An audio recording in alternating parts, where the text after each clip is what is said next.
Jatuhnya rezim Ba'ath Suriah menandai berakhirnya kekuasaan keluarga Assad. Banyak warga Suriah ramai-ramai turun ke jalan untuk merobohkan patung-patung Hafez al-Assad, mendiang ayah Presiden Bashar al-Assad yang telah digulingkan.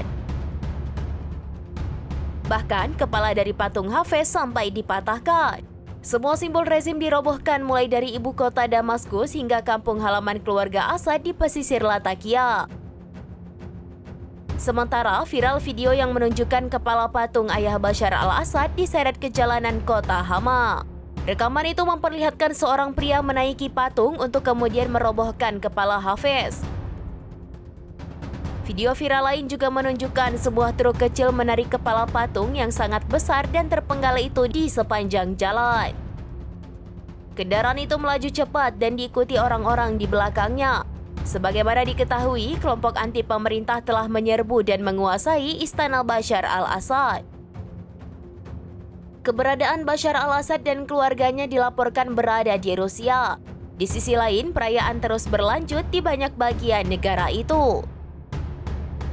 Oposisi Suriah merayakan kemenangannya atas tergulingnya rezim Presiden Bashar al-Assad dan langsung mendeklarasikan kota Damaskus, ibu kota Suriah, kini bebas dari tiran Bashar al-Assad. Oposisi bersenjata Suriah mengatakan para pejuangnya telah merebut ibu kota Damaskus dan Presiden Bashar al-Assad telah kabur meninggalkan Suriah. Komandan Hayat Tahrir al-Syam Abu Muhammad al-Julani mengatakan semua lembaga negara akan tetap berada di bawah pengawasan Perdana Menteri al-Assad sampai mereka diserahkan secara resmi.